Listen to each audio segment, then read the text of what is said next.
Bienvenidos todos, compañeros. Estamos ya en la etapa más floreciente de gran fecundidad intelectual de José Martí. Estamos en el año 1991.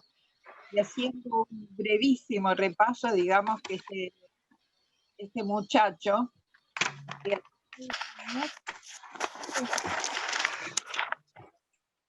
conoció cuál era el plan se dispensaban los funcionarios coloniales y los ricos terratenientes a los negros esclavos arrancados del África natal.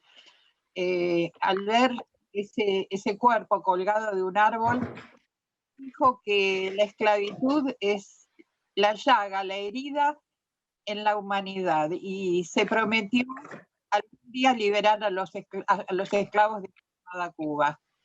Ya pronto, a los 16 años, y formado por Rafael María Mendive, un intelectual libre pensador, anticolonialista y abolicionista de la esclavitud, se muestra como un brillante alumno, un brillante intelectual y también un rebelde ante esa imposición del colonialismo sobre toda la sociedad cubana, no solamente sobre los negros esclavos. Y es llevado a prisión, sufre la prisión política, donde las terribles cadenas, los hierros, que muchas veces aparece la palabra hierro en sus poesías, le producen heridas profundas que se pueden reabrir a lo largo de su vida.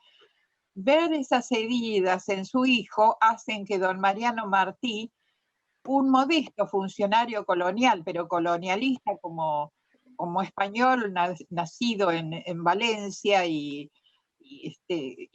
súbdito de la corona española, cambia totalmente sus ideas y se rinde ante las convicciones políticas de su hijo, a quien respeta y admira. Consigue que esa dura pena de prisión se cambie por el exilio. Y el exilio que admite la corona española es precisamente que vayan a su base, a su centro, que vayan a España. Es ahí donde puede graduarse en la carrera de Derecho y en la carrera de Filosofía y Letras. Hace un viaje con sus compañeros a Francia, conoce a Víctor Hugo y luego tiene que recalar también en México por una temporada, y de México también recala en Venezuela, en Guatemala, donde es bien recibido y siempre vivirá de sus artículos periodísticos y de las cátedras. En México ha conocido a una compatriota suya, Carmen Zayas Bazán, ya hablaremos de ella y de este matrimonio, y vuelve a Guatemala, pero también siempre del lado de los pobres, de los perseguidos. No acepta la oferta que el dictador de turno en Guatemala le ofrece para que sea prácticamente su jefe de prensa. Bien, hay una estancia breve en La Habana porque ha terminado la guerra de los 10 años y se ha declarado una amnistía. Va ya casado con Carmen Zayas Bazán a La Habana, ejerce la abogacía en forma de ayudante de abogados, porque no ha podido pagarse el sello que debía haber abonado en la Universidad de Zaragoza por no tener recursos. Pero dura poco tiempo esa estadía, porque en algún momento también quieren comprar, el gobierno colonial quiere comprar a José Martí, ofreciéndole un importante cargo público que él rechaza, y nuevamente es enviado al exilio. De ese exilio va a Nueva York, está un poco tiempo y consigue unas cátedras en Venezuela gracias a cartas de recomendación. En ese estadio en Venezuela son 6 meses apenas, pero haber conocido lo que es la historia de Venezuela, la figura de Simón Bolívar, las historias de los caciques rebeldes, aumentan su acervo independentista y también su cultura general. Así como en México ha conocido también las ruinas de las culturas azteca y maya y se ha maravillado ante ellas, y las compara con las ruinas de Grecia y de Roma. Y bien, todo esto va cimentando un anhelo de independencia y de tener algún protagonismo en alguna acción coordinada. Entre tanto, tengo que detenerme aquí porque quiero responder a una inquietud que me hicieron llegar sobre cuál era la actitud de Martí hacia la mujer. Bueno, Martí proclamaba que a la mujer no hay que herirla, ni tocarla, ni rozarla, ni con el pétalo de una rosa. Y sobre la mujer cubana dice lo siguiente: esta mujer cubana, tan bella, tan heroica, tan abnegada, flor para amar, estrella para mirar, coraza para resistir. Ensalza una figura que será paradigmática en la historia de Cuba. En la pasada guerra de los 10 años hubo una mujer extraordinaria que montó y dirigió un hospital de sangre. El hospital de sangre se llamaba así al hospital itinerante, armado con carpas y con elementos de curas de primeros auxilios, que acompañó al ejército liberador de la guerra de los 10 años, porque seguía a su marido y a sus hijos. Fue madre de 13 hijos. Algunos murieron en batalla, pero hubo 2 que consiguieron sobrevivir más tiempo y que tendrían su lugar en la historia de Cuba: los hermanos José y Antonio Maceo, y sobre todo Antonio, llamado el Titán. Generales mambises.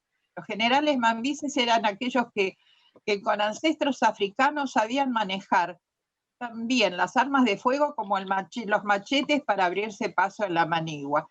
Y bien, esta figura, esta noble mujer, bravísima mujer, es Mariana Grajales, madre de los hermanos Grajeos, Maceo. Le dedica 2 artículos periodísticos. José Martí, esta anciana, dice: vi a la anciana 2 veces y me acarició y miró como a un hijo, y la recordaré con amor toda mi vida.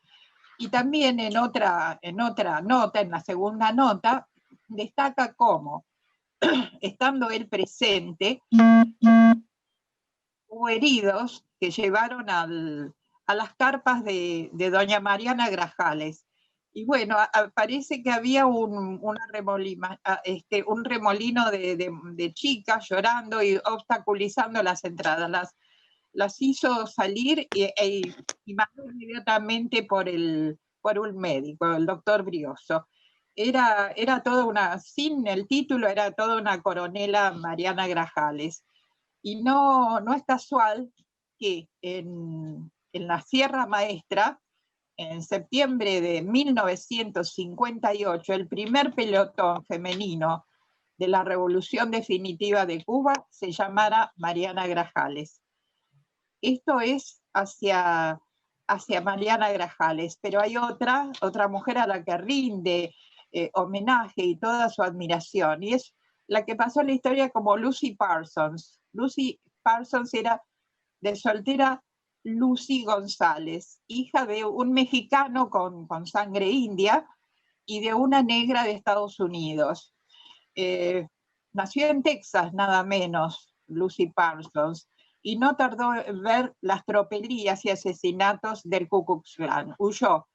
En Chicago se casó con Albert Parsons, eran 2 jovencitos, pero ya con ideas muy definidas contra la esclavitud y contra la opresión. Albert Parsons, periodista, abona o contribuye al afán autodidacta de Lucy Parsons, que se convierte toda una pensadora y luchadora del anarquismo comunista. Albert Parsons, su marido, será uno de los mártires de Chicago. aquellos que el 1 de mayo de 1886 en la plaza de Haymarket, bueno, fueron arrestados porque ahí donde se reunían los obreros para pelear por una jornada de 8 horas contra las jornadas de 12, 14 y 16 horas, bueno, estalló una bomba, que después se supo fue armada por la misma policía, pero sirvió para poner en prisión a anarquistas. Este grupo de anarquistas estaba constituido por obreros alemanes, migrantes. El único norteamericano nativo era Albert Parsons.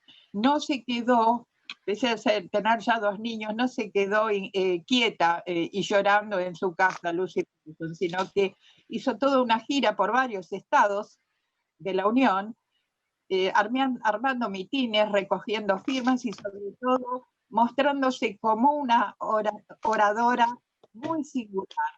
Decía, está apasionada por un corazón, donde caen como puñales los dolores de la clase obrera. Efectivamente, así como Lucy Parsons y su marido Albert Parsons luchaban contra los resabios de la esclavitud, bueno, también ellos luchaban contra lo que Lucy llamaba los esclavos del salario, los obreros, los que tenían que luchar contra nuevas formas de opresión en un capitalismo en pleno desarrollo. Y nosotras, decía Lucy Parsons, somos las esclavas de los esclavos, y con eso aludía a la posición subordinada de la mujer en la sociedad de su tiempo. Bueno, estas son 2 figuras públicas de las cuales se ocupó José Martí, como siguió muy paso a paso los distintos episodios del encarcelamiento y del juicio que sufrieron los mártires de Chicago.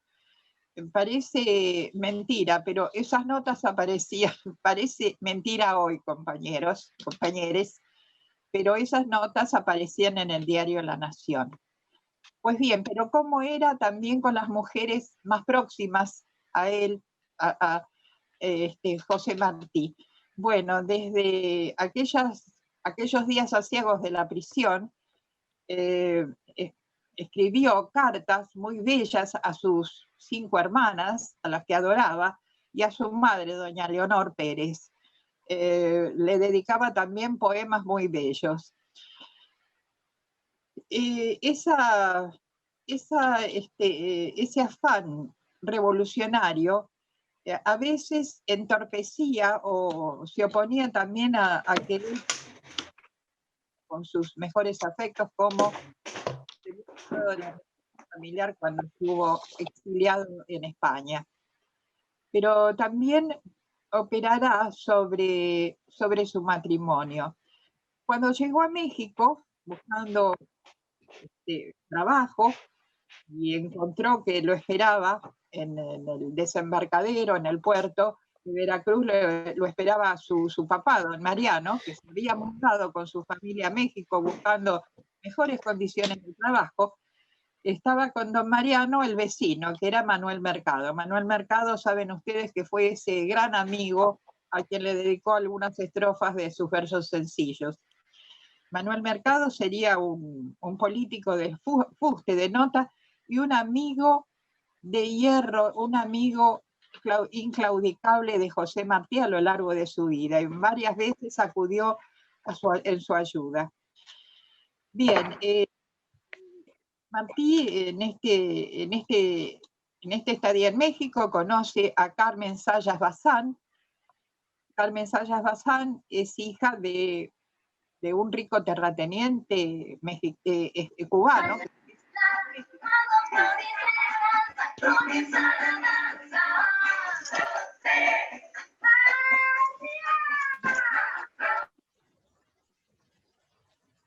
No sé si hay algún ruidito por ahí. Bueno.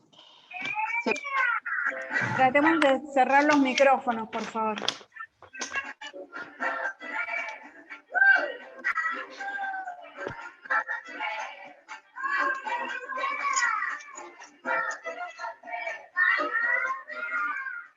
Bueno, allí se conocen José Martí y Carmen tienen la misma edad, tienen 23 años, y intercambian cartas muy bellas donde se habla de un afecto sincero, pero es el deslumbramiento indudable de los primeros noviazgos. Tienen afinidad en literatura, tienen afinidad en música, pero hay algo donde no coinciden. Y aquí quiero decirles algo que, a la conclusión a la que modestamente llegué. Hay hombres y también mujeres que se ponen de novio con la revolución. Se ponen de novio con la revolución y se casan con la revolución, que será la gran compañera de todas sus vidas. Aquí vemos a Manuel Belgrano, que no llegó a casarse, tuvo un hijo. El mismo San Martín, hasta que partió hacia Francia, haciéndose cargo directamente ya de la educación de su hija Merceditas. Bolívar tuvo la fortuna de tener una compañera tan aguerrida como él, Manuela Sáenz, pero José Martí no tuvo tanta fortuna. Y bueno, lo que quería Carmen, hija de un rico hacendado, era lo que una muchachita burguesa de la época quería: estabilidad, progreso económico y seguridad. Bueno, eran tres elementos que José Martí no iba a poder darle. Ella lo visitó en Estados Unidos, después que se separaron, cuando Martí tuvo que marchar a exiliarse a España, y después de allí fue a Estados Unidos a buscar trabajo. No lo siguió. Cuando se establece en 1880, hay una breve convivencia, pero no le resulta ni la vida en Nueva York, ni tampoco vivir en una pensión. Ella estaba acostumbrada a otras comodidades. En 1882, ya Martí tiene una posición económica más floreciente, está muy bien pagado en sus artículos periodísticos, y puede alquilar una casita en Brooklyn, y la llama. Vivirá con él y con el pequeño de ambos, José Francisco, hasta 1885, es decir, casi 3 años, pero se vuelve ella a La Habana. Entre tanto, Martí busca refugio, no va a poder mantener la casa que había alquilado, y que encontró vacía una tarde porque Carmen no le avisó que había preparado su viaje de retorno a La Habana, sino que gestionó su pasaporte y el importe de su viaje a través del consulado español en Nueva York. Y bueno, no puede mantener una casa vacía y vuelve a una pensión de cubanos, donde se alojaban cubanos. Estaba dirigido por Manuel Mantilla y su esposa Carmen Millares. Carmen Millares había sido quien le había proporcionado cartas de recomendación para que fuera a trabajar esos 6 meses en Venezuela. Bueno, vuelve a la casa de los Mantilla, Martí. Carmen Millares ya quedó viuda, y la menor de sus hijos es María Mantilla. Los niños de Carmen Millares adoran a Martí. Adoran tanto a Martí que mucho más tarde, cuando Martí emprenda la guerra necesaria, irá acompañado de Manuel Mantilla, el hijo mayor de Carmen Millares. Bueno, pero la pequeña María Mantilla era la favorita indudablemente de Martí. Yo quisiera comparar dos textos.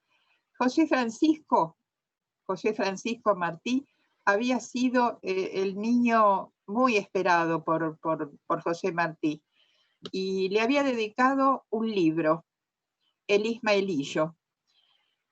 con hermosas poesías, muy largas algunas, pero hay una donde casi se describe a sí mismo para que su hijo lo comprenda mejor.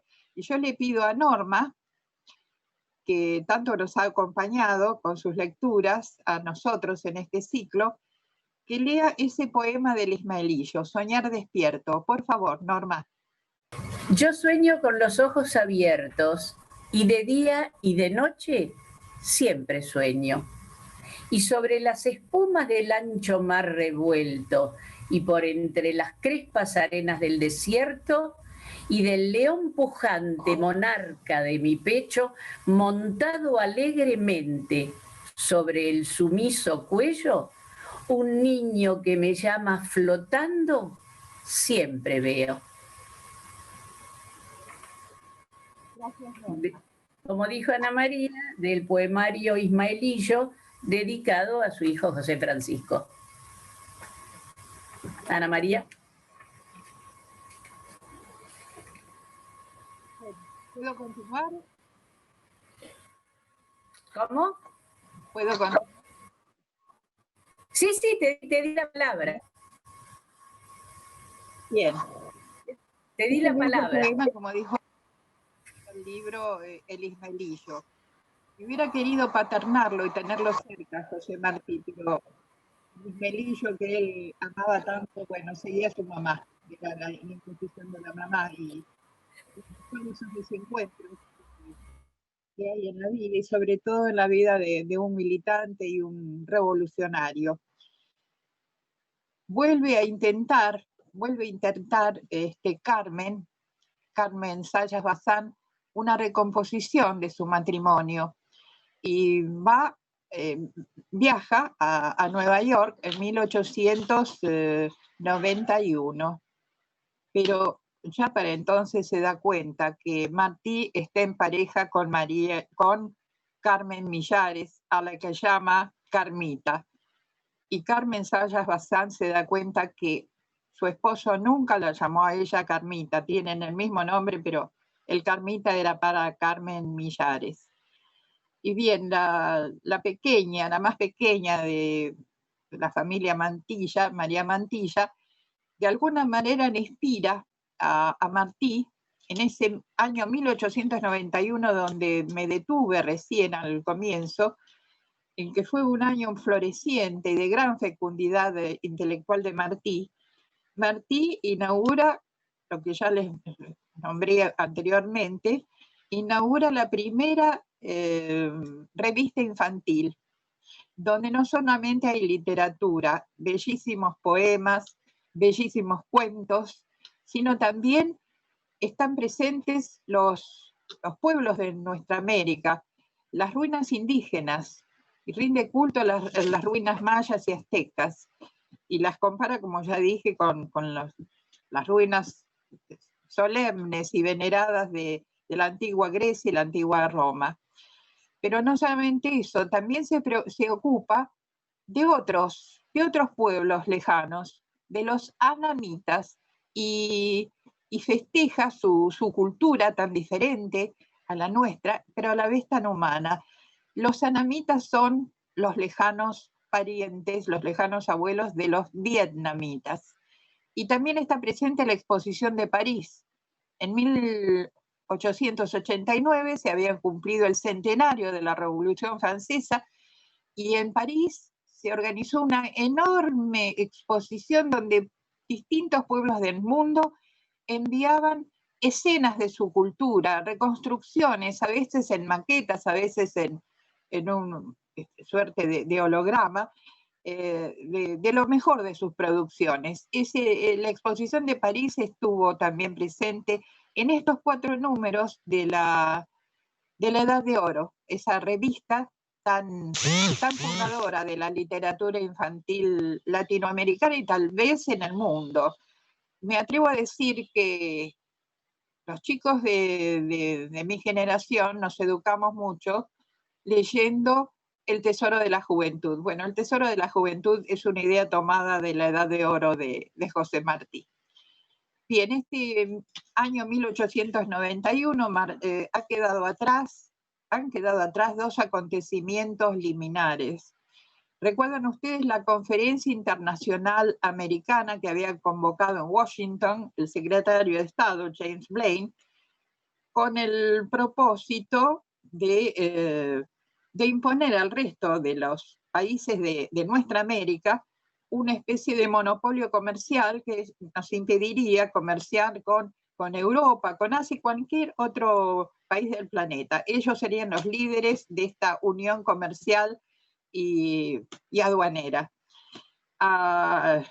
Saben ustedes también que bastante influyó Martí en la delegación argentina a través de Gonzalo de Quesada, secretario, un cubano que hablaba muy bien inglés, y por eso Roque Sáenz Peña, que más tarde sería presidente de la Argentina, lo contrató como su secretario, y alertado por Martí se opuso terminantemente a esto de que América para los americanos, que en realidad era América para los norteamericanos, y dijo Roque Sáenz Peña, América para la humanidad.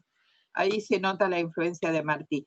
Quedó atrás esa conferencia y también otra, una monetaria, donde querían imponer una moneda única regida por Estados Unidos.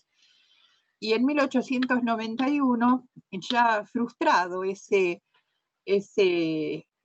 tentativa de recomponer el matrimonio, se siente un poco más liberado para llevar a cabo otros proyectos, José Martí. El año pasado, creo que fue el año pasado, se estrenó en La Habana la obra Hierro, donde explica muy bien el autor cuál es la posición de Carmen Zayas Bazán, a quien no hay que demonizar, sino que hay que entenderla. Una chica burguesa que quería la seguridad que querían todas las chicas burguesas de su época. Y bien, ese mismo año no solamente saca 4 números de la Edad de Oro, y no hay más números porque el que solventaba la revista quiso imponerle notas religiosas y censurar algunas notas. Y bueno, no era estrictamente religioso José Martí, entonces no aceptó esas indicaciones del capitalista que solventaba la revista. En ese mismo año publica Los versos sencillos, que ya Norma nos recitó con exquisita gracia, y bueno, da rienda suelta a este propósito de llevar a cabo el sueño de un partido único.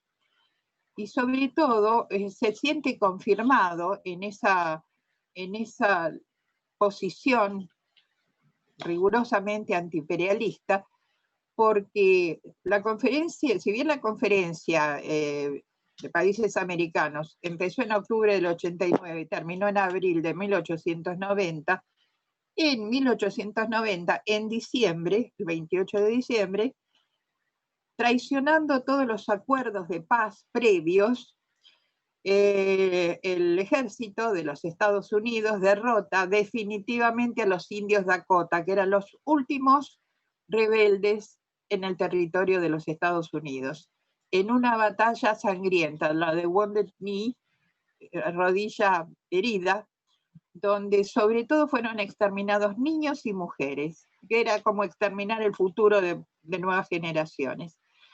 Bueno,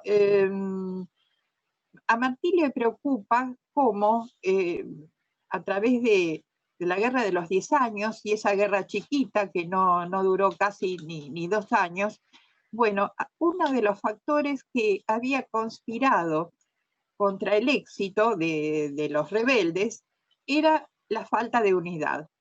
Entonces piensa Martí que un partido único, el Partido Revolucionario Cubano, tiene que tener cohesión entre sus filas, tiene que tener dirigentes modestos, tiene que tener sensatez en los objetivos. Y no solamente de esta falta de unidad, de este problema, José Martí en la guerra de los 10 años, en la guerra chiquita, sino también en otros conatos de rebelión que ha habido en la isla de Cuba, con los hermanos Sartorios y Federico Saya, que no sabemos si es pariente de Carmen Sayas Bazán. Entonces se da cuenta Martí que no bastan los arrebatos heroicos ni la explosión de sentimientos. Hay que elaborar y hay que dar cuenta de ideales. Hay que trabajar sobre todo con la subjetividad de los cubanos que están en la isla y los cubanos que ya sabemos que había habido una migración económica importante, sobre todo de obreros cubanos que sabían trabajar muy bien el tabaco.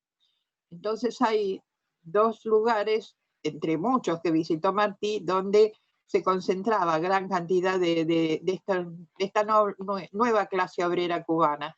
Y era en Cayo Hueso, en Florida, y en Jacksonville. Bueno, todo visualiza un partido de masas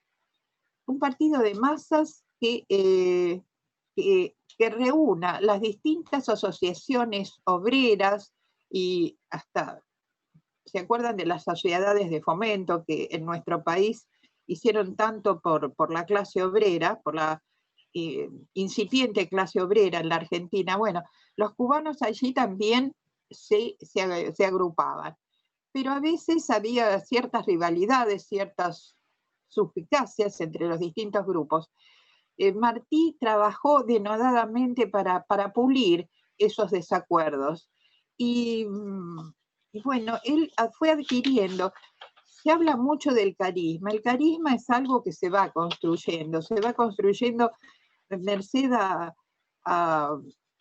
poner en palabras aquello que está sumergido, está todavía en un estado larvado en los obreros, en aquellos migrantes cubanos. Es decir, ansias de libertad, basta ya de tanta exclusión. Ya se había quedado acordado a través de la paz del Zanjón, que aquellos negros esclavos liberados seguían siendo libres, que no había una vuelta atrás. Pues bien, Martí se dedica a hacer un trabajo territorial. ¿Y por qué nos detenemos también en la parte pragmática de Martí, en la historia martiana? Porque Fidel ha sido muy buen lector del pensamiento escrito de Martí y fue imaginando la guerra necesaria con gran prolijidad y gran reflexión. Y Martí es una figura que no es un pensador que está, como dije anteriormente, en una torre de cristal observando desde arriba la realidad con mayor o menor éxito, sino que baja esa realidad y está con la gente, está con el pueblo. Entonces él ha puesto en palabras esos sentimientos contra la injusticia, la exclusión, el sometimiento, y va elaborando en esa subjetividad las ansias de unidad, de liberación, para llegar al concepto de que es necesaria una revolución que no caduque con la paz del Zanjón, por ejemplo. Bueno, tiene que tener una parte militar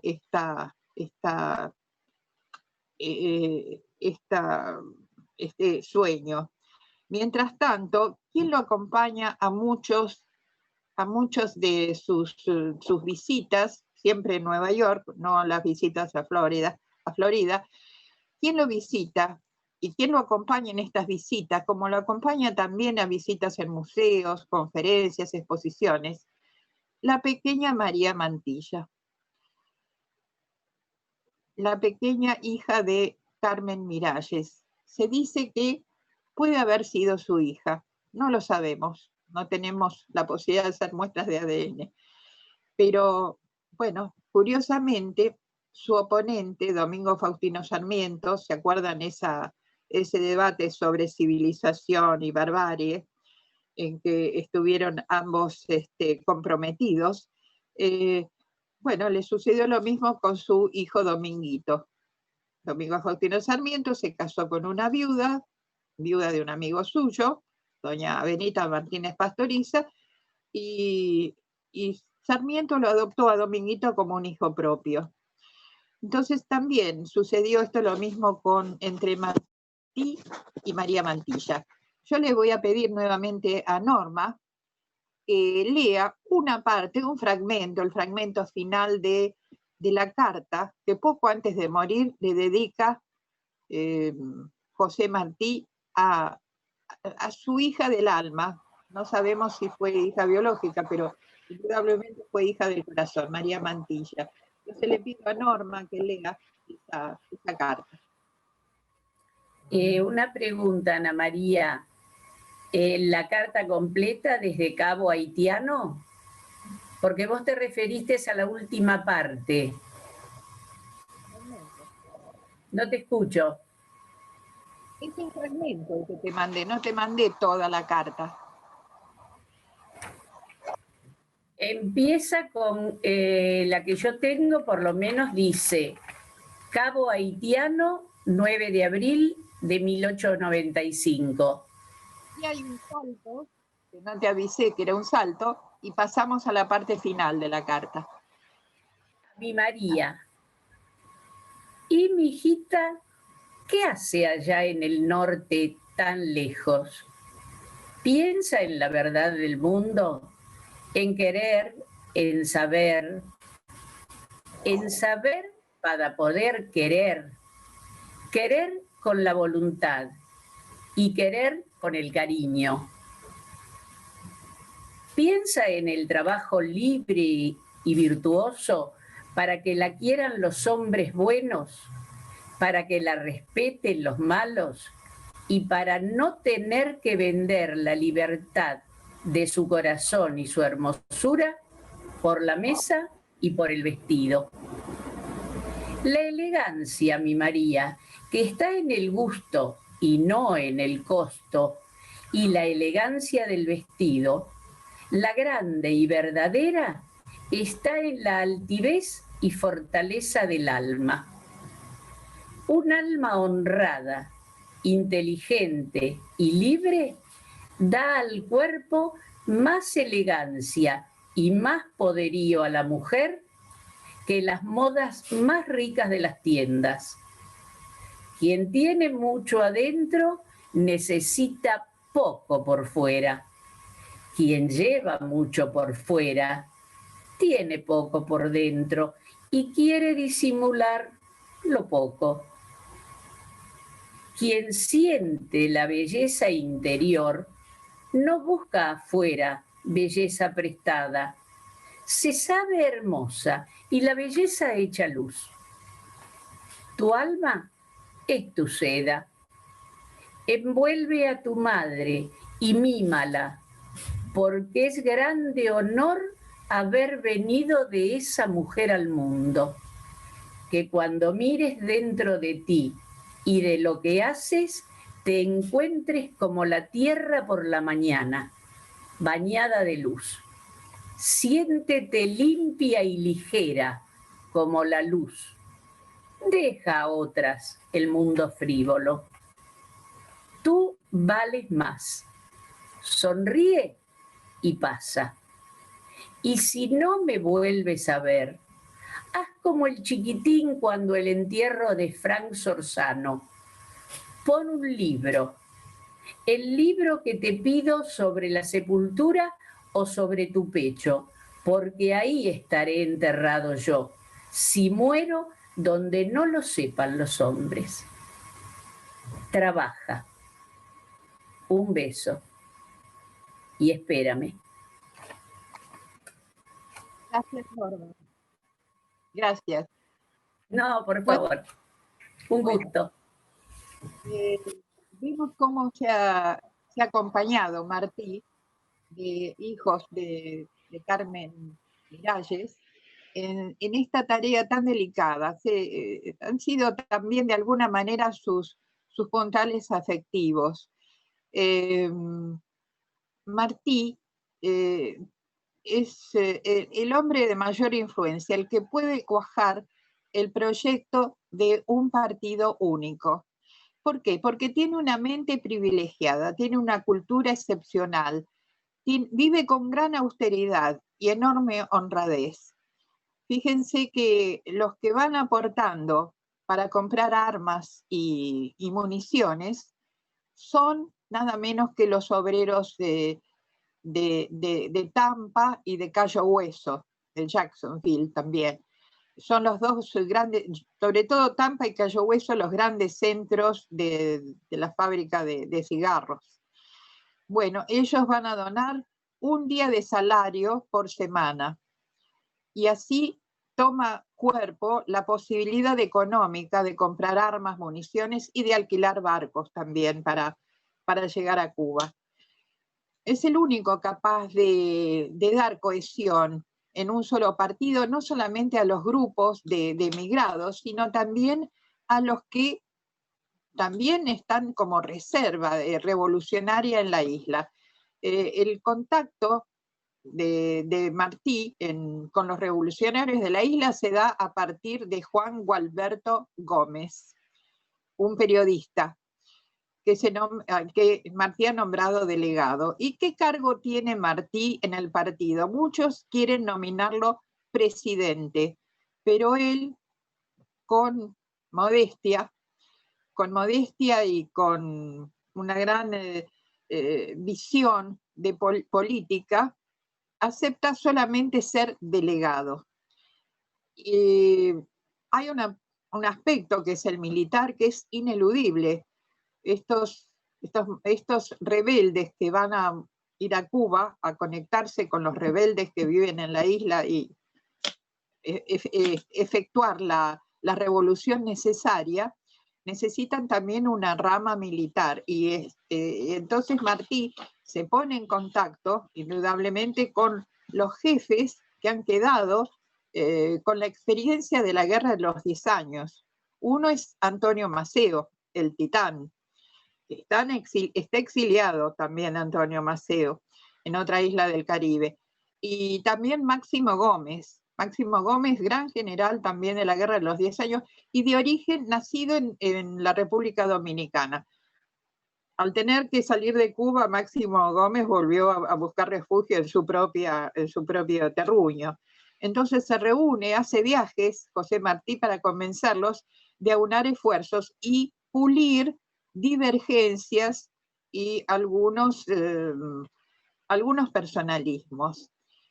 Para ser claro con la revolución y sus objetivos, porque la revolución no solamente es la parte militar y el éxito de tomar el poder. ¿Qué se hace con ese poder?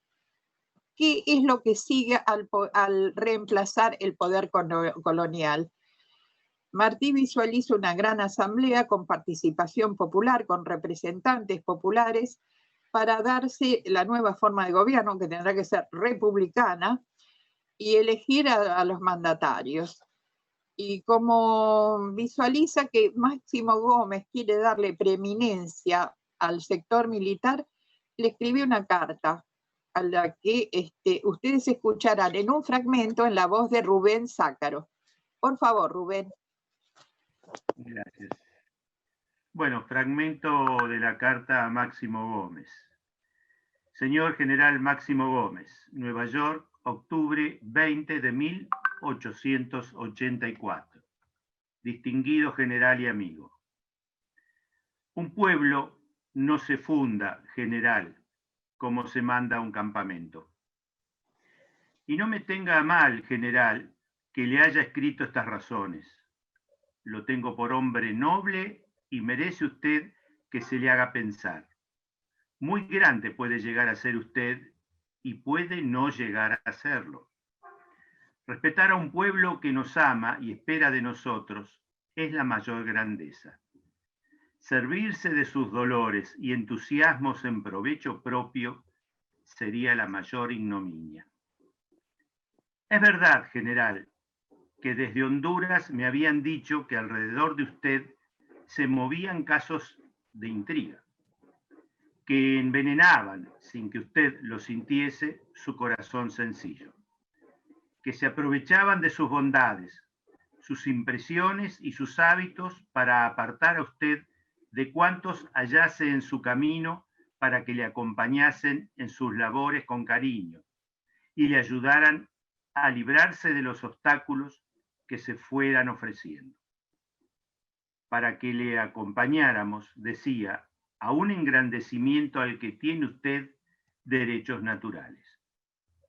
Pero yo confieso que no tengo ni voluntad ni paciencia para andar husmeando intrigas, ni deshaciéndolas. Yo estoy por encima de todo eso. Yo no me sirvo más que al deber, y con este será siempre bastante poderoso. Ha ido cuajando el pensamiento natural, que es el de unir representantes de todas las masas cubanas alzadas, para que ellos, sin considerarse totales y definitivos, ni cerrar el paso a los que han de venir, den a la revolución formas breves y solemnes de república y viables, por no salirse de la realidad y contener a un tiempo la actual y venidera. La patria no es de nadie, y si es de alguien será, y esto solo en espíritu, de quien la sirva con mayor desprendimiento e inteligencia. Gracias, Rubén. Gracias. Muy pronto te voy a volver a convocar, atento. Bueno, esta es una manera sumamente diplomática como para poner en claro cuáles son los proyectos de lo que va a ser la guerra necesaria cuando esta guerra necesaria triunfe. Y para que Máximo Gómez se sienta también seguro de su liderazgo, convoca a distintos jefes, Martí, para que elijan cuál será su teniente general. Entonces, Flor Crombet, los Maceo y otros revolucionarios eligen casi unánimemente a Máximo Gómez, lo que lo estimula y lo compromete a la vez. Mientras tanto, Martí, una vez realizada este aseguramiento del ala militar tan importante, tan fundamental en este proyecto, también va pulsando cuál es el estado de los cubanos en la isla. Su amigo Gerardo Castellanos recorre durante 7 meses de oriente a occidente la isla de Cuba y está también reconociendo dónde puede haber núcleos revolucionarios. No se puede permitir un fracaso como la Guerra de los 10 años, que significó un gran drenaje con muertes, con heridos, para el triunfo de la revolución en Cuba. El Partido Único se da una superación histórica, así lo quiere José Martí. Mientras tanto se mueve con mucho cuidado, planea todo con la precisión de un gran estratega y la precisión también de un relojero. Para adquirir armas y municiones y hacer averiguaciones, hasta usa seudónimos. No sabemos si Martí sabe que no solamente, esto ya lo supone, que el poder español tiene sus espías, no solamente en Cuba, sino también en Florida, donde hay migración cubana. No sé si llegó a enterarse, puede ser que lo haya intuido, que también era seguido celosamente por la agencia Pinkerton, una agencia norteamericana. ¿Cuándo no? No iban a estar distraídos los muchachos. Bueno, elabora todo un plan de relojería y siempre con esa tesitura de inclusive dar un paso al costado. Por eso rechaza cuando tanto los obreros cubanos como otros emigrados lo llaman presidente. Él quiere ser solamente el delegado del partido cubano.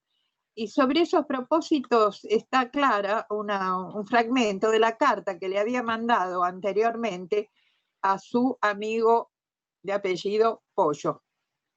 Yo quisiera que Rubén Zácaro leyera un fragmento de esa carta. Bien. Nueva York, 5 de diciembre de 1891.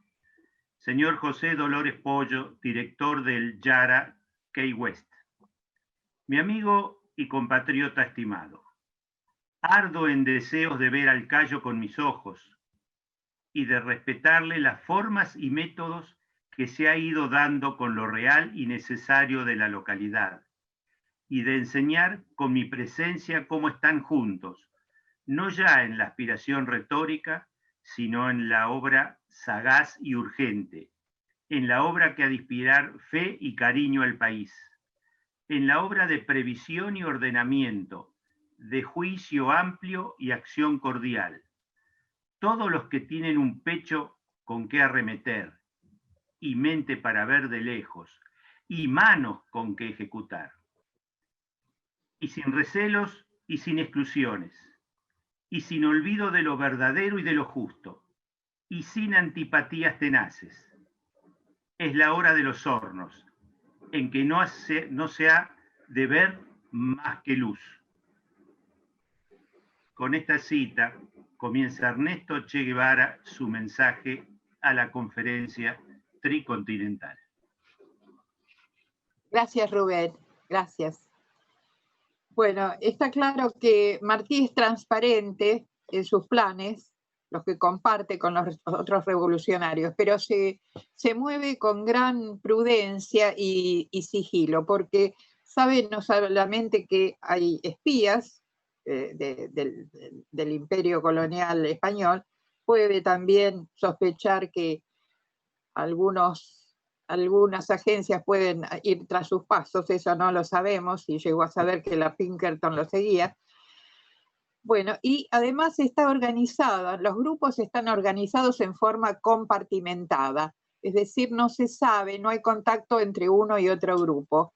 Es la manera en que, bueno, los marxistas organizan sus células, de manera tal que Martí, a pesar de que rinde homenaje a Marx en su fallecimiento, no tuvo tiempo de leer a Marx ni a Engels.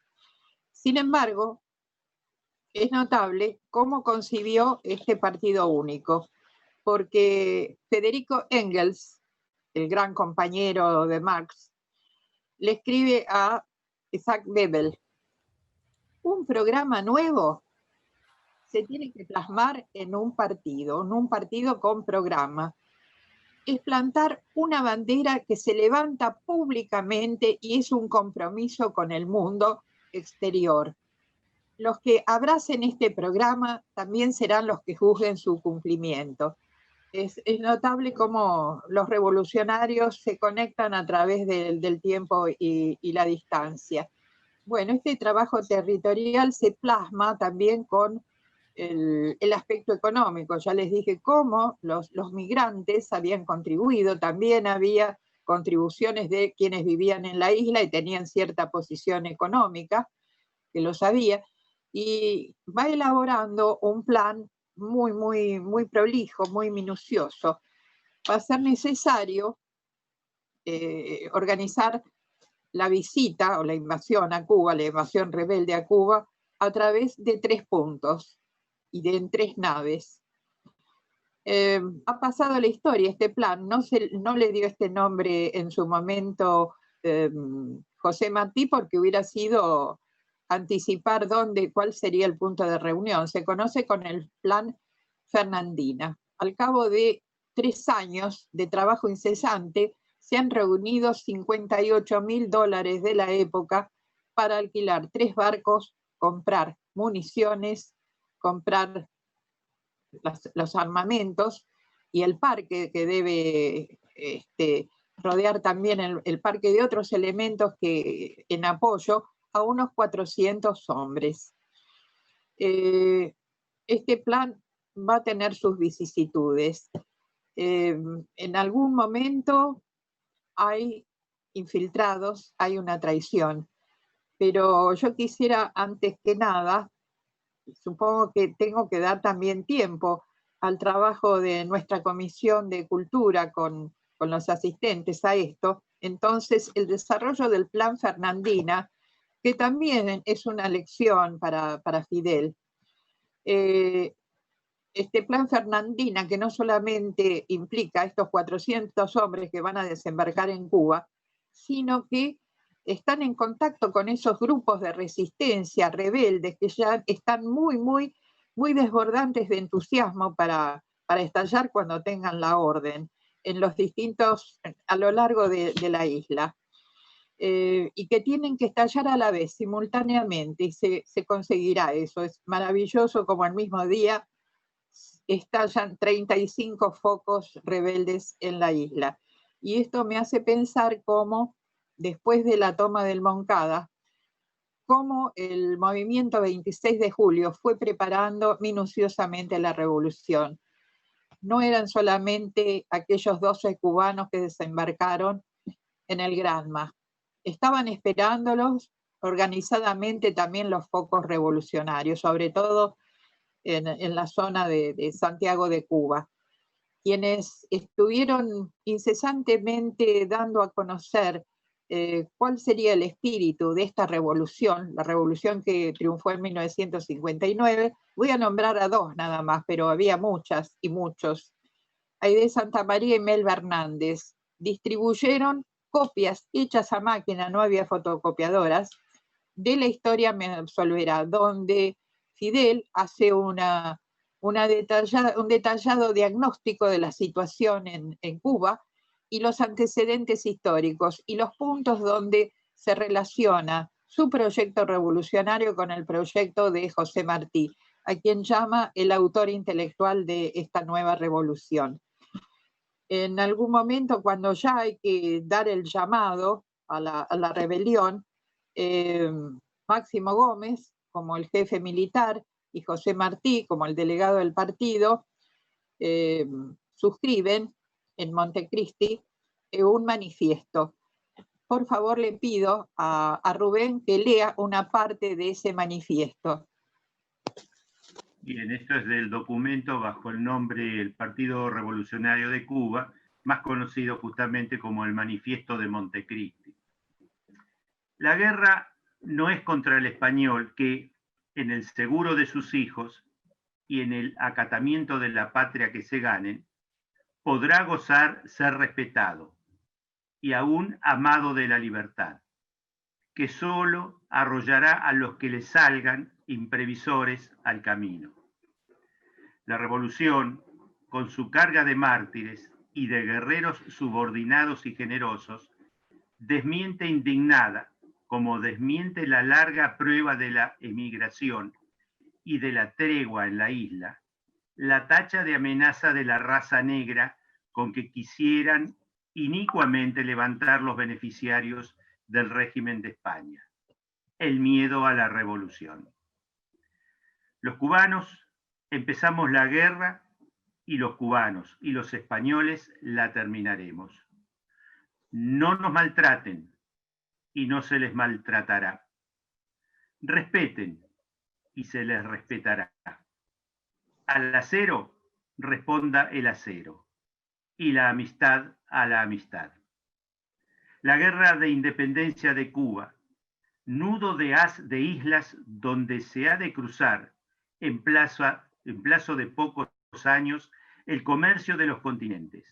Es suceso de gran alcance humano y servicio oportuno que el heroísmo juicioso de las Antillas presta a la firmeza y trato justo de las naciones americanas y al equilibrio aún vacilante del mundo. Montecristi, 25 de marzo de 1895, José Martí y Máximo Gómez. Muy bien, Montecristi es un pueblo de la República Dominicana donde estaba Máximo Gómez. Bien, les hablé del plan Fernandina, que es muy espectacular en su concepción y muy espectacular con respecto a las vicisitudes que tuvo que sortear el genio. El genio también, ¿por qué no? No solamente revolucionario, sino estratégico de José Martí, porque hubo traiciones, hubo momentos en que parecía todo perdido y sin embargo ninguno bajó los brazos, pero todo gracias al genio, a la influencia de Martí, a la rapidez de sus decisiones. Entonces, lo voy a dejar para nuestro próximo encuentro, que será el encuentro final, donde hablaremos de este apasionante Plan Fernandina y también daremos cuenta de cómo la herencia cultural de Martí está presente hoy en Cuba. Seamos cultos para ser libres, decía José Martí, y vaya si la revolución cubana triunfante del 59 lo ha cumplido. Bueno, en este momento entonces termino mi intervención de hoy. Les agradezco a los compañeros que leyeron, a Norma y a Rubén, y dejo la conducción del resto del tiempo que nos queda en manos de la Comisión de Cultura de la Casa de la Amistad Argentino-Cubana, a quien agradezco muchísimo me hayan ofrecido esta oportunidad. No soy un especialista, me he basado en grandes como Cintio Vitier y como Fina García Marrús y como otros grandes estudiosos. Soy apenas una martiana desde muy pequeña en que llegó a mí la poesía de Martí. y ha sido la casualidad o la causalidad que grandes amigos cubanos me han ido regalando prácticamente una biblioteca martiana, que es uno de mis más bellos tesoros. Bueno, compañeros, para ustedes, los de la comisión, el tiempo que nos queda. Gracias. Estamos todos invitando un aplauso, así que si quieren abrir los micrófonos. ¡Bravo! Estamos viendo a ver quién toma la palabra, quién asume el coraje de continuar. No sé, Alba, si estás por ahí. Alberto, Estoy. bienvenido. Acá. Qué lindo verte, Alberto. Sí, apareció. Gracias. Recién también estaba Vivi, ahora tuvo que bajar, pero... Ahí. Bueno, habíamos recibido este texto que leyó Rubén y unas preguntas que nos provoca, con las que nos provoca unas reflexiones, Ana María, y queríamos invitarles a ver si las pudieron leer, qué pensaron o qué reflexiones les llevan esas preguntas, para que podamos iniciar un breve diálogo, porque no nos queda mucho tiempo, pero bienvenido el diálogo y el debate. A ver, hay que romper el hielo, entonces les invitamos a romper el hielo. Yo le preguntaría a Ana María sobre la relación directa que hay en Martí y el asalto del Moncada, al decir de Fidel que fue el inspirador intelectual de las cosas en común que tomó Fidel y la generación del centenario en la construcción del proyecto martiano para la Cuba moderna, así como se entrelaza el pensamiento de Martí con la construcción de la revolución hoy. Bueno, ¿tengo que responder ahora? Sí. Si no hay otras preguntas u otros comentarios, sí, vamos respondiendo. Si querés. Bueno, el pensamiento martiano no está solamente presente en nuestra América, que es fundamental para la toma de compromiso de Fidel en la revolución triunfante del 59, y bueno, con ese intento de toma de los cuarteles de Moncada y Céspedes. Además, está presente en sus discursos, los discursos de los cuales se ha podido tener el texto, en sus innumerables cartas, pero sobre todo, además de dejar plasmado en nuestra América su pensamiento, sabemos cómo Martí siguió atentamente aquella conferencia en Washington donde quedó al desnudo el imperialismo norteamericano. Entonces Martí tuvo muy claro que no solamente había que independizarse del Imperio Español, sino que había otro halcón con las garras prontas a caer sobre la isla. Esa fue la pauta fundamental para insuflar en los revolucionarios cubanos la resistencia. No solamente en eso, sino que también Martí habló muchas veces del equilibrio del mundo. El equilibrio del mundo era que todos convivieran en paz y armoniosamente, pero de acuerdo a sus propias elecciones en cuanto a sistema de gobierno, a desarrollo de su futuro, de su presente y de su futuro. El equilibrio del mundo está presente como expresión en muchos de sus escritos. Y también se puede trasladar este afán del equilibrio del mundo al respeto a la naturaleza.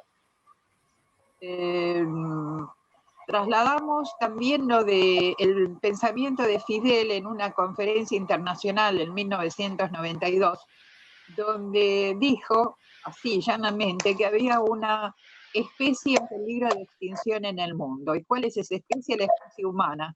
Porque si seguimos despreciando la naturaleza, las formas de explotación intensiva, voraz de las fuerzas capitalistas, el mundo tiene un futuro muy avanzado y muy oscuro. Fijémonos cómo esta concepción del equilibrio del mundo pasó a Fidel, pero creo yo también, me atrevo a decirlo, es una sugerencia mía, también el Papa Francisco ha tomado en una de sus encíclicas la defensa del equilibrio del mundo, no solamente el equilibrio en cuanto al respeto a la madre tierra y a la naturaleza, sino también al respeto entre las naciones, el respeto a los migrantes. Creo que el pensamiento martiano ha florecido largamente en las mentes más comprometidas y más brillantes de nuestra época. Bueno, no sé si con eso, y también el plan Fernandina, del que voy a hablar en la próxima vez para no ocupar tanto espacio, nos habla cómo fue planificada también la revolución del 50 y triunfante en el 59, con qué cuidados, con qué resguardos fue planificado. Yo creo que también eso inspiró a Fidel. Patria es humanidad. Cuando le preguntaron también a José Martí qué patria defendía, patria es humanidad. Esa patria es humanidad la hace extensiva hoy la Revolución Cubana, el gobierno de la Revolución Cubana en sus misiones humanitarias en cuanto a estar presente en el resguardo de la salud en epidemias, como nos ha tocado vivir en este año, y también en gozar de los beneficios de sus conquistas culturales y de su nivel de educación. A través de Yo Sí Puedo, a través de la Casa de las Américas, a la que me voy a referir en nuestro último encuentro. Bueno, no sé si con eso muy someramente doy satisfacción a tu pregunta, Alberto. Y yo también realmente me alegro mucho de verte a vos bien y de verlo también a Rubén bien, y fugazmente la vi a Vivi. Ahora la veo a Alicia acá en mi celular. Bueno, compañeros, no sé si con esto está someramente respondido. Gracias, Ana María. Muy bien. Gracias, Ana María, y gracias, Alberto, también por tu pregunta. Seguramente hay preguntas que laten en todos nuestros corazones y nuestros interrogantes y no nos animamos a hacerlas. Hay cosas que han sido tan claras y tan concretas en las exposiciones de Ana María que también a veces cuesta buscar qué vamos a preguntar. Y eso la verdad que nos sirve muchísimo para conocer más sobre José Martí, pero si hay algún comentario sobre estas reflexiones que ella provocaba con esas preguntas, o alguna otra pregunta u opinión que tengan ahí, compañeras, compañeros, compañeres, que quieran mencionar, a la que quieran referirse, este es el momento. Una sola acotación, ¿puede ser? Yo quería comentar brevemente A ver. Sí, sí. Que está, hay una película que es el Ojo del Canario, que si quieren tenemos el enlace del Drive, que nos va a servir para hacer un hilo conductor entre todas las exposiciones de Ana. Es una película que está muy buena, y si después voy a dejar el enlace.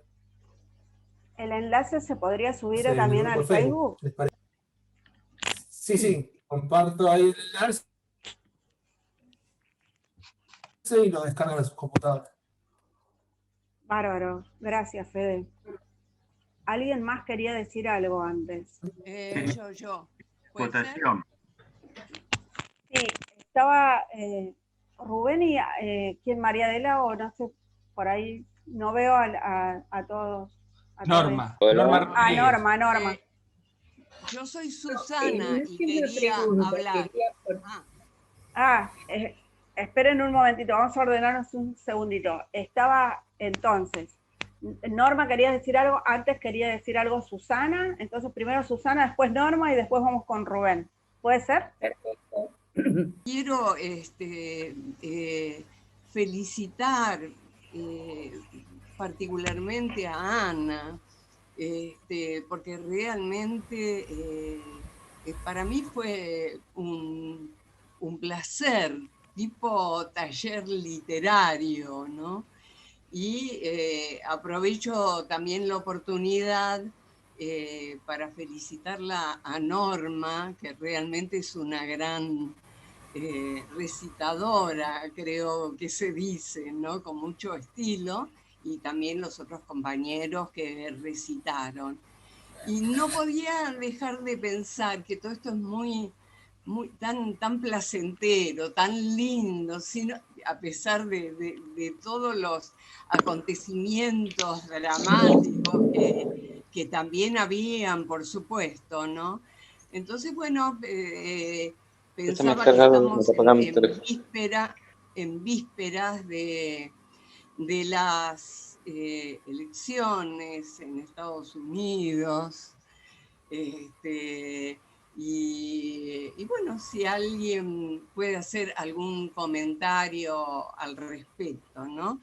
Y bueno, ya que estoy, ¿no? Digo mi opinión al respecto, ¿no? Aunque a lo mejor no tenga tanto que ver con lo que están hablando ahora, ¿no? Yo creo que si gana Biden, no creo que lo dejen subir. Creo que nosotros sabemos que Trump tiene mucha experiencia para no dejar. Y ahí, aún si se lo deja subir, creo que no va a ser muy distinto que si gana Trump. Bueno, cortito, no sé si tiene que ver con lo que se estaba hablando. Es como que de repente, bueno, la realidad, ¿no? Nos trae a esto, o sea, del placer de este taller literario realmente. Bueno, felicitaciones, nada más, gracias.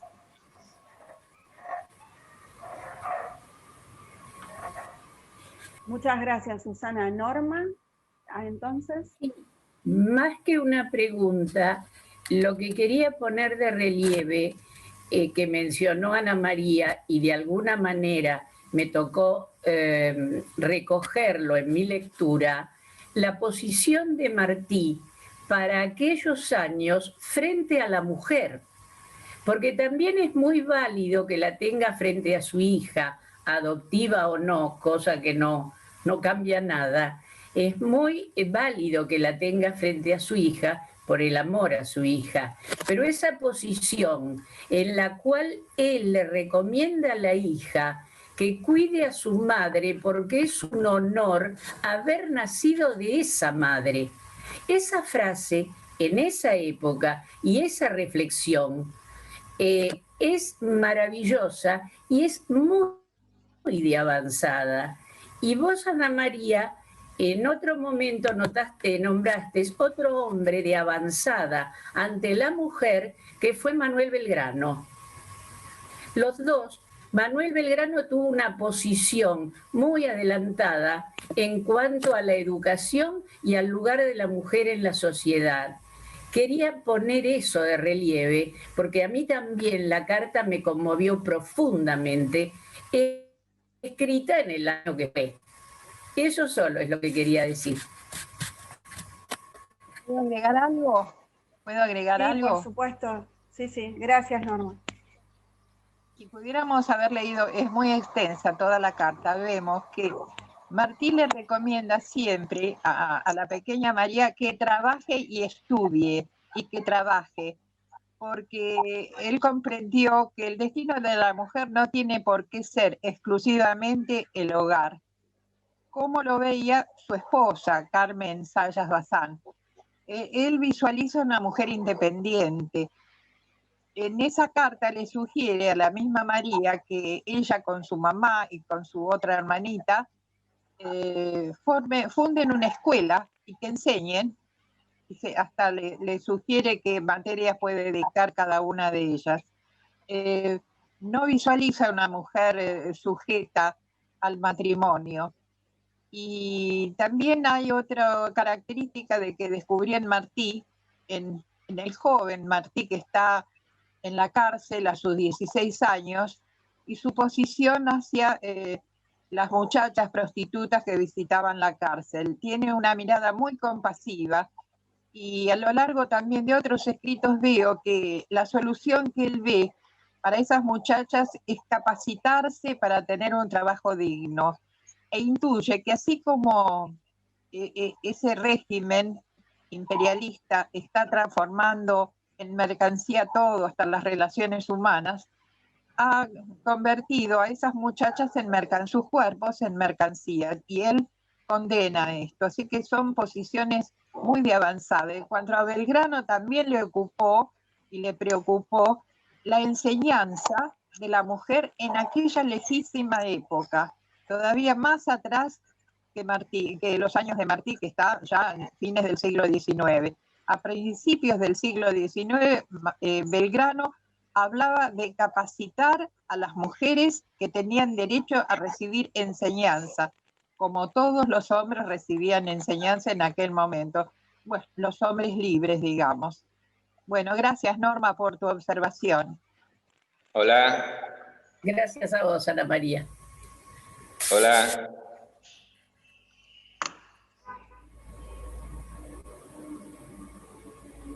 Sí, por favor. Hola, sí. ¿Quién deseaba hablar? Alexander. Dale. Sí. Quería hablar sobre esto que estaba hablando Norma ahora, de la lectura que ella hizo de la carta escrita el 9 de abril de 1895 a María Mantilla. Yo recomiendo que la lean completa esa carta, porque es un legado de valores éticos y morales presente y de demostrarle a la mujer, estamos hablando de 1895, hablar de 1895 a una mujer que se eleve pensando, le dice, para que te respeten los hombres malos y para que te admiren los hombres buenos. Es decir, elévate, entrenándote con el pensamiento, buscando de la lectura, del conocimiento, del saber, de la ciencia, de la técnica. Es un legado que él le hace completamente de valores, le dice, el que lleva mucho afuera es porque tiene poco adentro. El que tiene mucho adentro no necesita llevar nada afuera. Y ahí le va explicando sobre las cosas banales que las mujeres sometidas al régimen machista de aquellos tiempos no podían ver. Y él le hace ver a su hijita, como él la llama, mi hijita que hace allá en el norte tan lejos como cuando empieza a escribir la carta. Quería hacer este comentario sobre esta carta a María Mantilla. Si es hija o no es hija, bueno, nadie lo pudo probar o nadie lo puede probar. Y la otra pregunta que hizo Alberto sobre cuando Fidel dice en el Moncada quién es el actor intelectual, y Fidel dice José Martí es el actor intelectual. Norma también, Norma Rodríguez leyó en el encuentro pasado la carta escrita por Martí horas antes de morir. Hablamos de eso, que fue su testamento político, y él escribe ahí: ya estoy todos los días en peligro de dar mi vida por mi patria, por mi deber, de impedir a tiempo con la independencia de Cuba que se extienda por las Antillas a los Estados Unidos y caiga con esa fuerza más sobre nuestros pueblos de América. Momentos antes de Martí escribir esta carta, él había tenido una entrevista con un periodista que ya Martí le habían confesado que Cuba iba a ser entregada a los Estados Unidos. Y fue como fue, sucedió. Y esta carta, esta carta inconclusa, escrita horas antes de la muerte de Martí, es en la que se basa Fidel Castro para decir: la guerra no se terminó, la guerra continúa, porque la independencia no se había logrado. La independencia luchada en 3 guerras no se había logrado. Por eso él dice: ¿quién es el actor intelectual y el continuador? El que dijo: impedir a tiempo que se extienda por las Antillas a los Estados Unidos y caiga con esa fuerza más sobre nuestros pueblos de América. Bueno, solo esto. Gracias. También Rubén quería comentarnos algo. Rubén. Sí, como yo en varias oportunidades a Belgrano, también cabe la mención de Mariano Moreno, pero no por Mariano Moreno, que ya tenemos de sobra para hablar de él, sino de su esposa.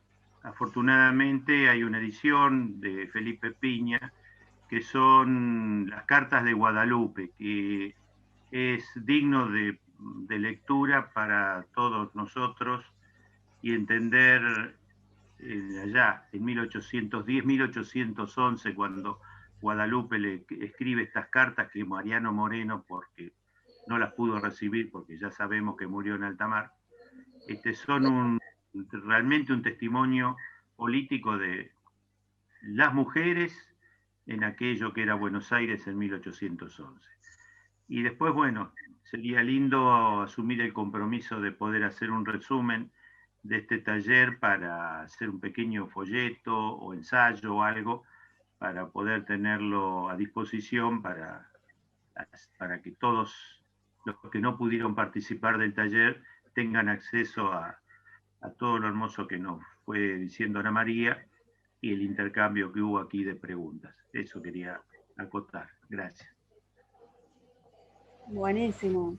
En realidad están grabados todos los encuentros, van a seguir grabados todos los encuentros hasta el último. El último encuentro de exposición, de contenido propio que nos trae Ana María va a ser la semana que viene, el lunes, pero después vamos a tener un encuentro más que va a ser como una devolución nuestra para ella, y esperamos con un cierre artístico. Estamos trabajando en ello, ¿no? También como un homenaje a José Martí, de parte nuestra, de todos quienes estamos acá en este encuentro, en estos encuentros. Como tenemos grabados, les decía, entonces va a ser un trabajo, pero un trabajo hermoso, desgrabar estos encuentros y poder poner ahí, como dice Rubén, en una publicación, porque realmente esto es parte de nuestra formación política como militantes de la solidaridad con Cuba, como militantes internacionalistas, como militantes de las casas de la amistad, para tener siempre presente, ¿no? Todo este legado martiano. ¿Algún compañero, compañera que quiera decir alguna cosita más, algún otro comentario? Sí, Lili, adelante. Lili está levantando la mano. Sí, Lili, adelante, Lili. Sí, gracias.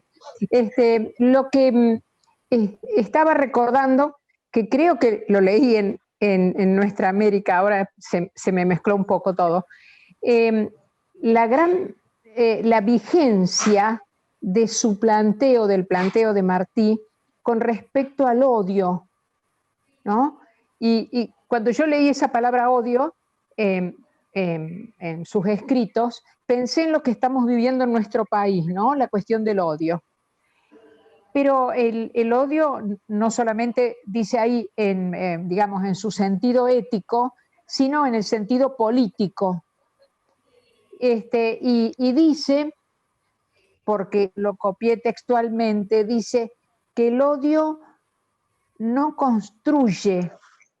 El odio, dice, los odiadores debieran ser declarados traidores de la República, ¿no? Y también habla no solo del odio, sino del amor, pero tampoco el amor en el sentido nada más que afectivo, sentimental, sino de un amor de lo que se ve, de lo que se conoce, de lo que se mira, de lo que se aprecia, como un amor cognitivo. Y yo pensaba, bueno, nunca se puede amar lo que no se conoce, ¿no? Y en una parte, él habla del vino. Dice, si nosotros vemos, amamos con un amor cognitivo, creamos también. Y tenemos que crear lo nuestro. La salvación está en el crear, dice, y no en el imitar. Y es una referencia hasta simpática, diría, cuando dice, habla del vino de plátano, que no será el más rico el vino de plátano, que quizás sea agrio, no tendrá un buen sabor, pero no importa que sea feo porque es nuestro vino, el vino de plátano. Eso nada más quería recordar con respecto al odio y al amor, ¿no? Del cual José Martí habla. Nada más, compañero, gracias.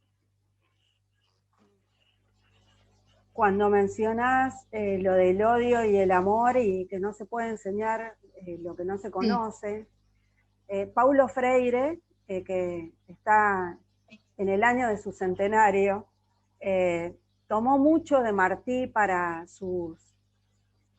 plasmar su pensamiento pedagógico y político también, ¿no? Todo el aporte de Martí sobre lo estético, no solo sobre la pedagogía, y sobre estos valores que también mencionaba Alexander, y esto que estás diciendo, Lili. Paulo Freire además lo reconoce y lo menciona a Martí, como que él toma, cuando escribe Pedagogía del Oprimido, a Franz Fanon, y también menciona a José Martí y a Simón Rodríguez como la cuna o el origen también, de alguna manera, de su pensamiento pedagógico. Así que es tan vigente, sí. Cuando decimos que Paulo Freire es muy vigente en nuestras prácticas pedagógicas políticas, estamos diciendo también que Martí está presente en ellas, ¿no?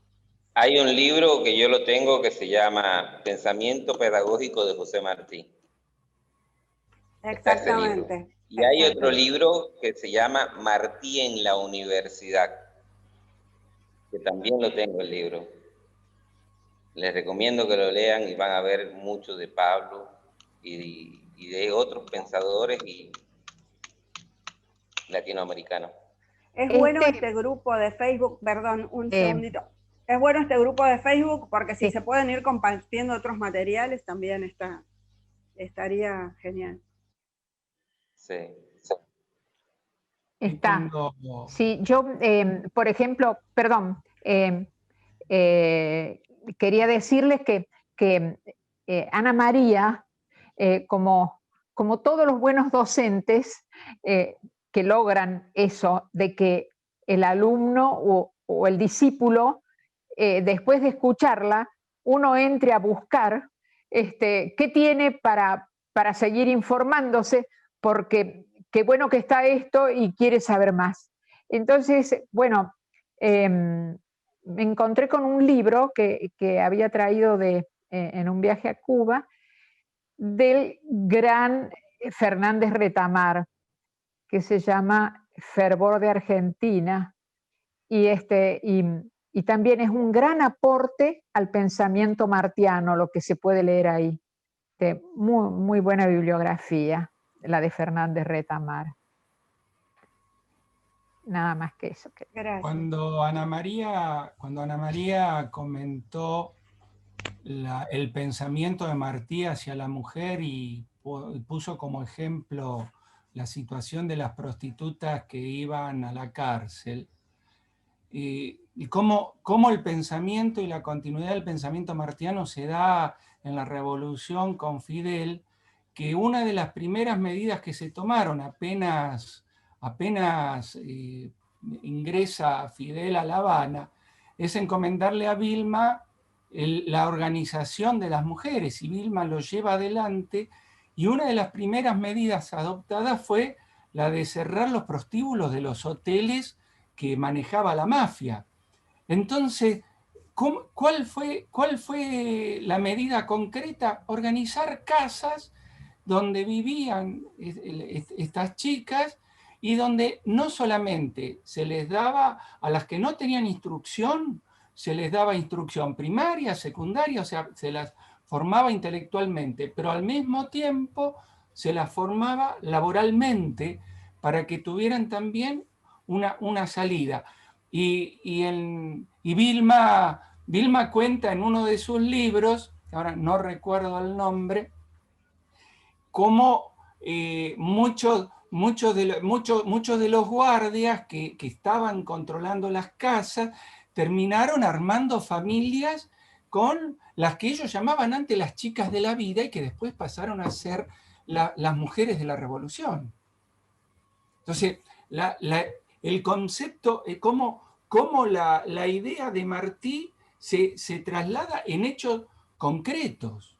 Y este es uno de los ejemplos. El otro ejemplo de los hechos concretos de Martí en la revolución es el partido único. El partido único de la revolución, el concepto de la unidad. El concepto de la unidad que ha sido permanentemente atacado desde el sistema capitalista y desde el imperialismo.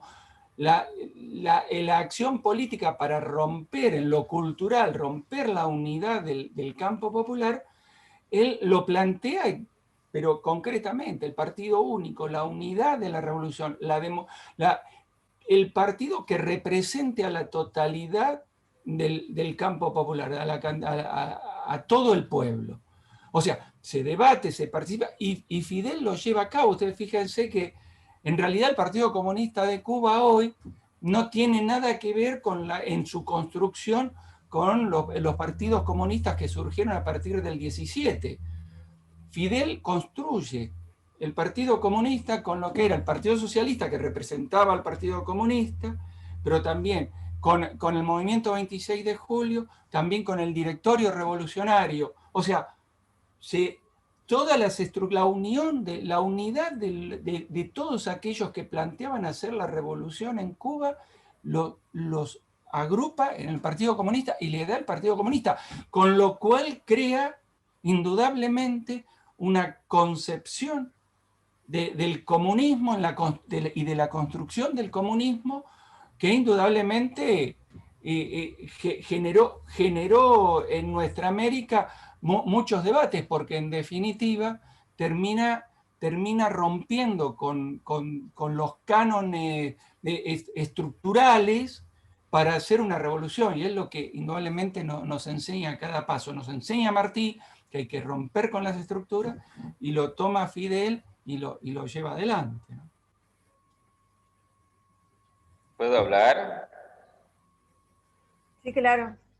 Sí, con respecto a esto que acaba de decir Alberto, hay un gran libro que se llama La historia me absorberá, de Fidel Castro. Supongo que muchos lo deben haber leído.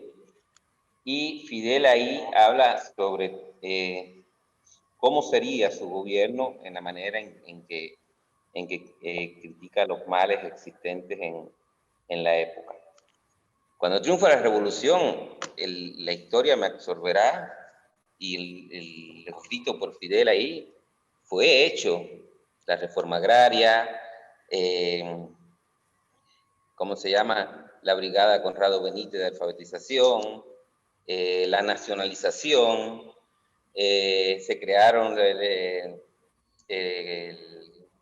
las FMC, se crearon los CDR, y se crearon organizaciones de masa alrededor del Partido Comunista, que aglutinó todas estas organizaciones para lograr lo que es hoy la Revolución Cubana.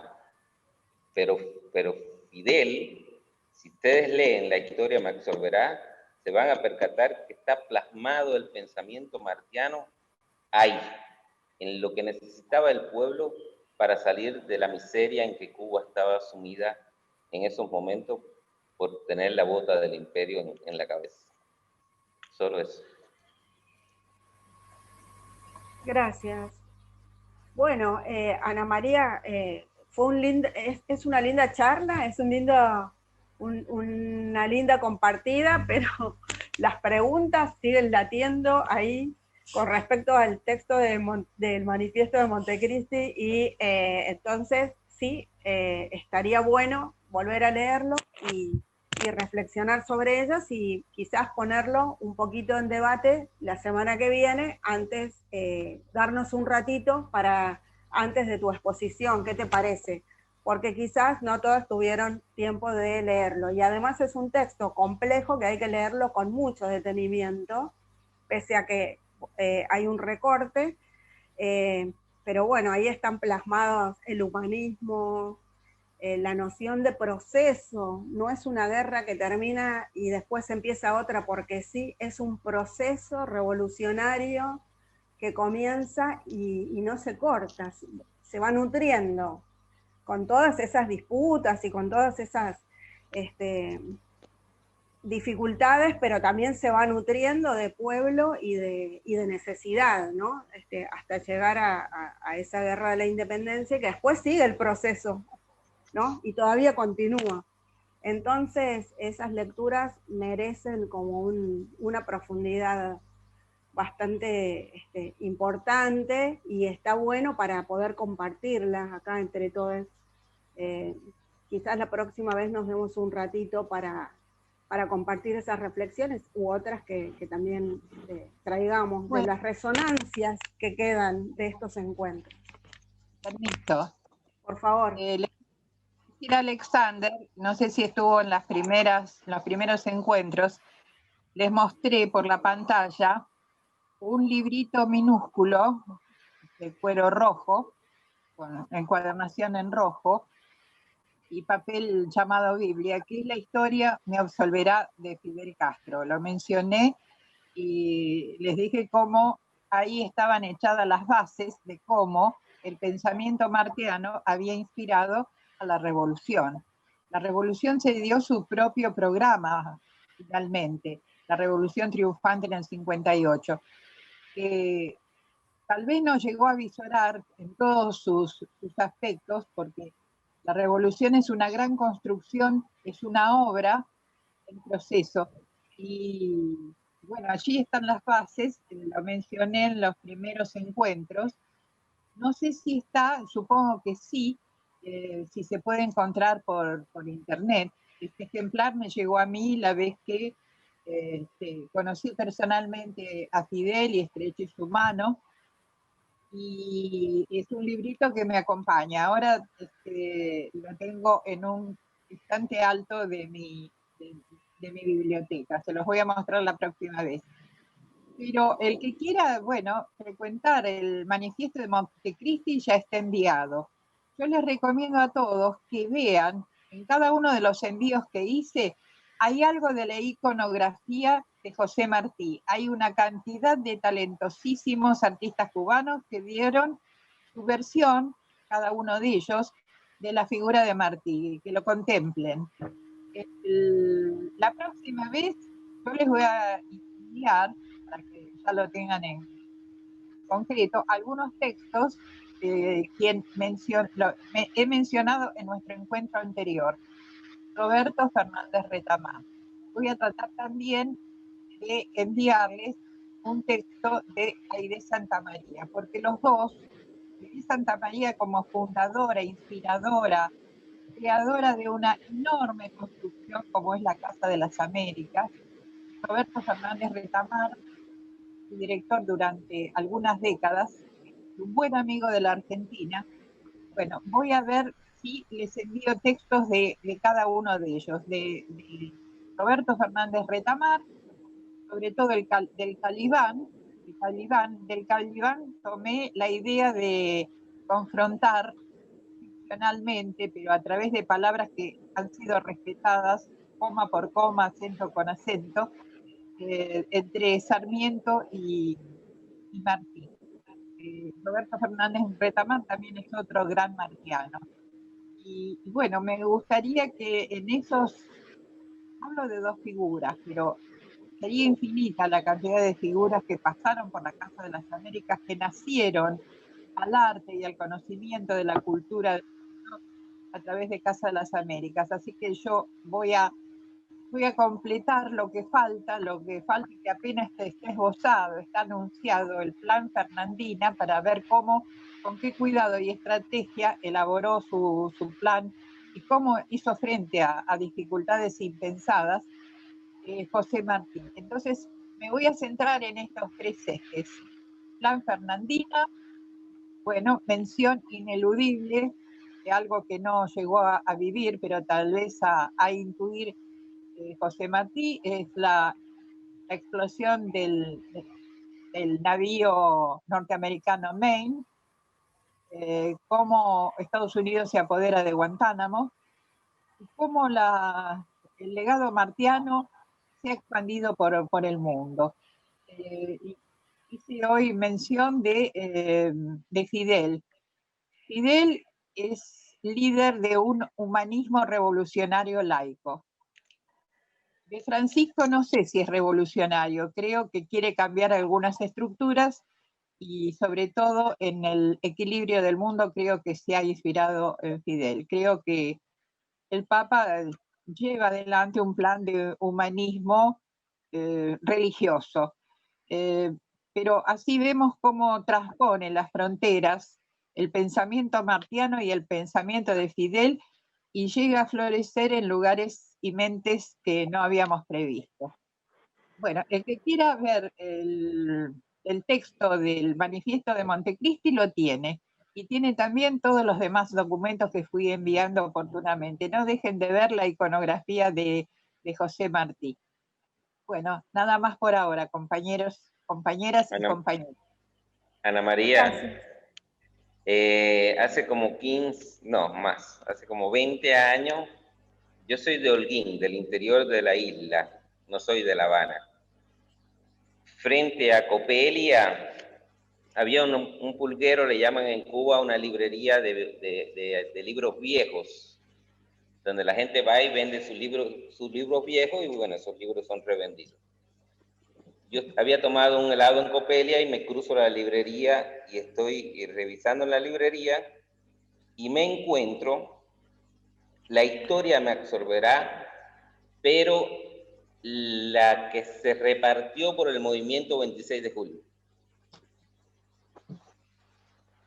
El folletito larguito, finito, que el movimiento 26 de julio lo imprime y lo empieza a repartir como proyecto político para ser escuchado de boca en boca. Lo encontré ahí, no sé cuántos ejemplares habrá en Cuba de ese, yo sé que yo lo encontré, lo compré baratísimo, qué sé yo cuánto, no recuerdo cuánto pagué, pero ese lo tengo. Ahora sería un incunable, puede ser algo así. Quería darte las gracias, Ana María, por todo el viaje que nos haces dar, tu cronología de pensamiento y tu viaje que nos vas guiando y nos vas llevando. Yo me hago todo un viaje, ¿viste? Todo es hermoso. Me encanta. Totalmente. Gracias, Gracias, Alexander, también. Bueno, y Rubén tiene la palabra ahora, finalmente. Bueno, gracias, Alba. Una doble envidia, una doble ansia de tener ambas cosas. Ese texto original de La historia me absolverá y un heladito de Copelia. Pero bueno, las cosas van llegando a su fin. Ana María, como buena docente, nos dio mucha tarea para el hogar. Esperemos ser dignos alumnos de tan digna maestra. Y bueno, ya estamos convocados para el próximo encuentro, que será el lunes. Así que a todas y todos les agradecemos. Estamos contentos y orgullosos de la Casa de Amistad, que a pesar de esta pandemia podamos estar desarrollando este taller tan hermoso y que seguramente tantos frutos nos va a dar. Así que simplemente esperarnos todas y todos el próximo lunes con los deberes hechos y poder decir el próximo lunes, buenas tardes, señorita. Presente, señorita. Bueno, muchas gracias a todos, todas, todos por estar nuevamente y nos encontramos. El link es el mismo, así que no lo pierdan. Gracias, Alba. Gracias a todos. Y a todos. quienes Gracias. subiendo material para compartir en el Facebook también es bienvenido. Exacto, y el link Bueno, de la película. Abrazos para todos. Chau, chau. Chao, nos vemos. Abrazos. Chao, gracias Chau, a chau. la Chao. Gracias.